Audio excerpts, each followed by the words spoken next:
Hej guys, jeg er stadigvæk her på Italian Global Series Festival, og nu har jeg fanget et andet jurymedlem, nemlig ham her, Clive Standen. Welcome, Clive. Thank you for taking your time for being here.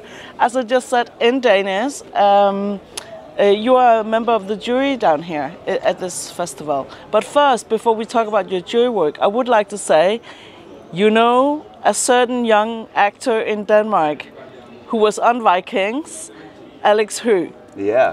So I'm from Alex Høland, so of course we just had to had to greet you from Alex. I just spoke with him last week. Yeah. He's done such a great job. And talking about Vikings, about such a big shoes to fill. Ragnar Lothbrok, Travis Fimmel.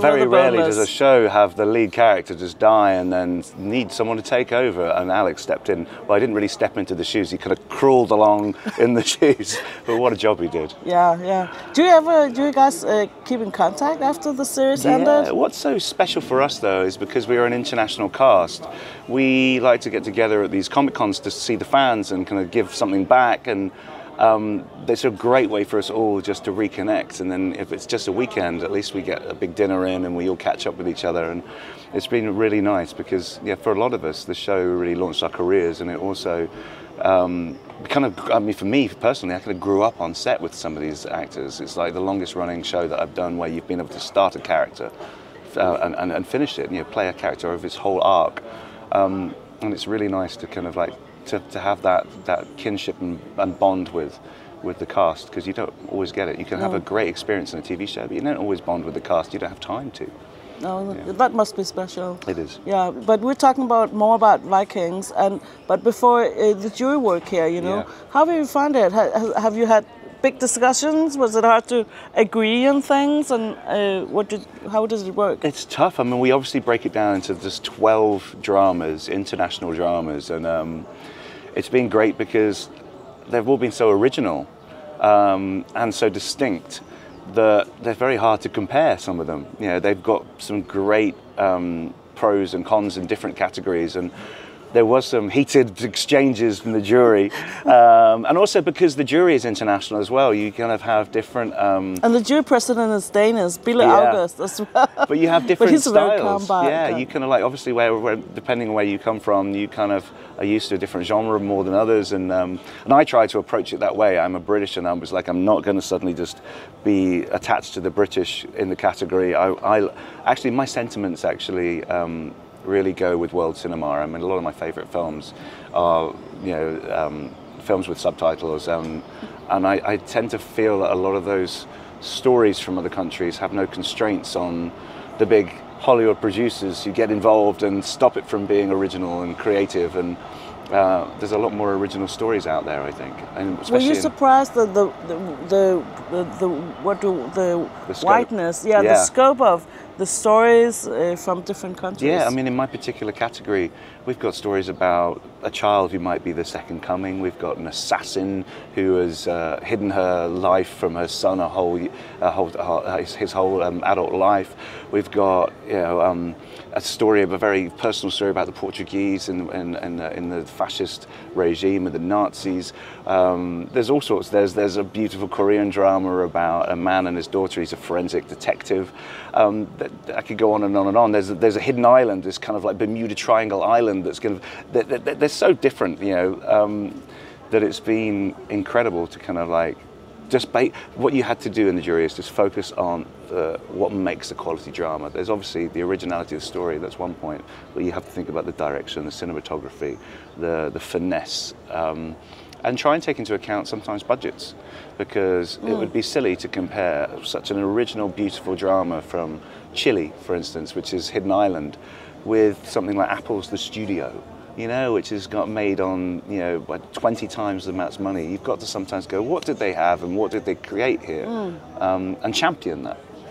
And that's what we all try to do. What are you navigating in of criteria when you were judging by yourself? It's hard to talk because I've already voted, but there was one particular drama that it ticked all the boxes, and it was, for me... And what are your boxes?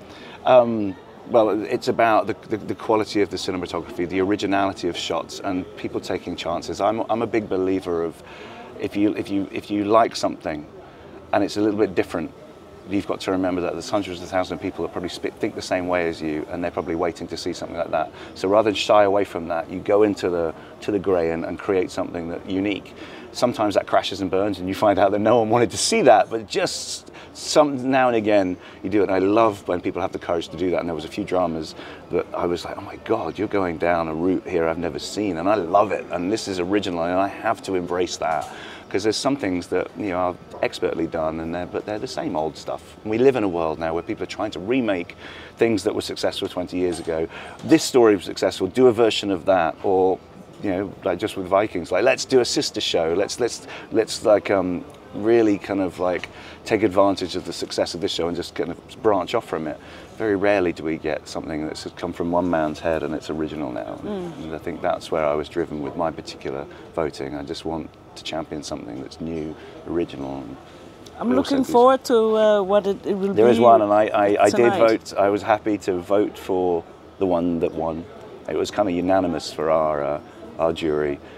And it's incredible, and when you find out what it is, I really recommend watching it, because it's a really incredible feat of drama. Oh, exciting. But not so much maybe as a jury member, but also in your own personal career choices.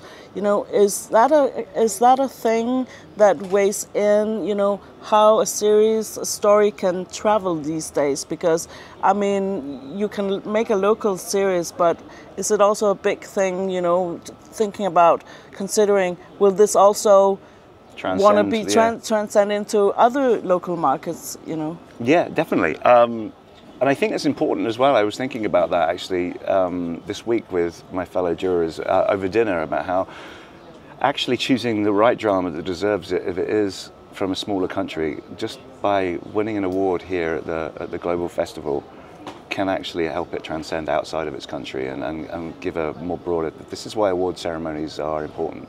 I think it's very, very strange to try and choose one, especially when it comes to performances, actors, one actor over another actor, and then do you base it on their body of work beforehand and then see how different this is to what they've done before because it's a big acting stretch, or do you just merit this one drama and take it as if that actor's only ever done one job before and you just love it so much? Because what is great acting? Is it versatility, or is it just believing somebody? So when it comes to an actual drama, I think it's important to think of the awards as something that actually champions the project and elevates it and amplifies it, so then it gets a broader distribution, and then more people can enjoy it and encourage people to watch it. Right. I think that's what's important. So talking about yourself, you've played a huge role in a very, very popular series, Vikings. People are still talking about and watching Vikings like crazy, even though it ended in 2018, I think. What is your bet on why it has stayed and was so popular? Well, here's my take. I think, in a way, firstly, Vikings kind of creates its own genre. There are other shows that have gone into this kind of grey category, but on paper, Vikings is an historical drama. It's a period drama. What is a period drama? Downton Abbey is a period drama. The Crown is a period drama, and it's not like Vikings. But people love a historical period drama because they want to be taken away to that period. They want to learn something about the period, and for that particular reason, the costumes, the characters and things. But because of the gods and the monsters that the Vikings believed in with their religion, and with the battles and the adventures and the exploring and going across the globe, it kind of almost transcends an historical genre and goes into the fantasy genre. By no means Vikings fantasy. It's not Game of Thrones, it's not Lord of the Rings, but because we had to personify these gods and monsters on screen for you to understand that this is their religion and what they believe in, it kind of has that fantasy element of it. So therefore you've got people from all ages and different genres, fans, coming together and embracing this show. And on the other hand, Vikings has never been explored on screen in a discursive way before, and many, many people have Viking blood and ancestry. And I think they've been intrigued about where it comes from, their heritage comes from. They're not just these heathens with horned helmets who raped and pillaged. That by no means were they, and that came from Wagner's operas, hundreds of years after. But they were explorers, they were market traders, they were craftsmen, and they, most of all, were families who loved their children, loved their wives and husbands, and were living in harsh conditions and thought outside of the box. And and once you kind of get under the skin of the human person, you start to understand the culture more. And they also weren't really explored in a discursive way, because it's the only time I know of really that history was recorded by the invaded rather than invaders. They didn't write anything down, so therefore the Christian monks and things were the ones recording it, which is all propaganda, and it's only one side of it. So I'm very proud that we were able to go and look at it from the inside out and try and give more of a discursive portrayal of this fascinating race of people. Right. What has it meant for you personally? I mean, to be on Vikings and be in a series that ran for so long, and playing the same man, the same role for so many years.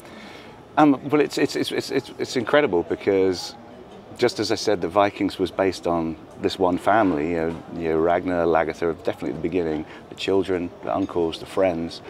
It kind of really did become like a family. We all grew up together, and very rarely do you get to play a character from the age of 28 when Rollo was meant to be at the beginning to like 68, because usually when you skip a season they recast an older actor and with a beard and things, but they let us follow it through from start to finish.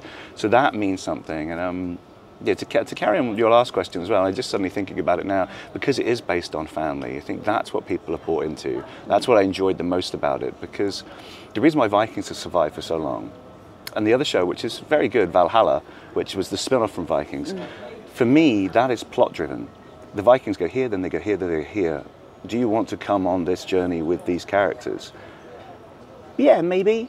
But when you start with a character-driven plot, which is what Vikings is, you invest in these characters, then do you want to go anywhere with these people? Yeah, I'll go anywhere with these characters, because it's who you're with, not where you are in life. And when you have a plot-driven show like Valhalla, do you want to invest in these characters when it keeps changing? Not so much. And I think even though Valhalla has been successful, the reason why Vikings is still being talked about, that was made 5 or 6 years before, is that reason. It's to do with having a script that invests in characters, because these people lived hundreds of years ago, but human beings really haven't changed for hundreds of years. So it's a character analysis of the human condition.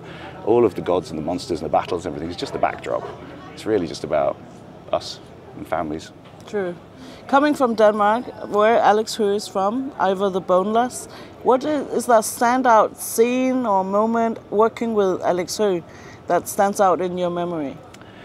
Well, there's two that just popped into my head. One I wasn't involved in at all, and I think everyone would agree, the big Viking fans, it's that moment where he's against the cart and he's going, "I am Ivar the Boneless." It's so like goosebumps, He's a great actor. But for me, Rollo and Ivar didn't cross paths so much. Well, Clive and Alex didn't, because there's a very important scene for the juxtaposition of the characters, because Rollo was the brother that was almost forgotten about. Ragnar transcended him, and Ivar was born, and Ragnar kind of disowned him, and it's that kind of that connection I always thought that Rollo and Ivar had. So when Rollo comes back and makes the deal with Ivar, there is that kind of almost, I understand this man. And I had that scene with Alex when Rollo comes back at the very end in season 5. It was a very fun scene, because he's obviously doing his thing, but he's never had to deal with one of his own before. And Rollo is a master tactician when it comes to stabbing someone in the back.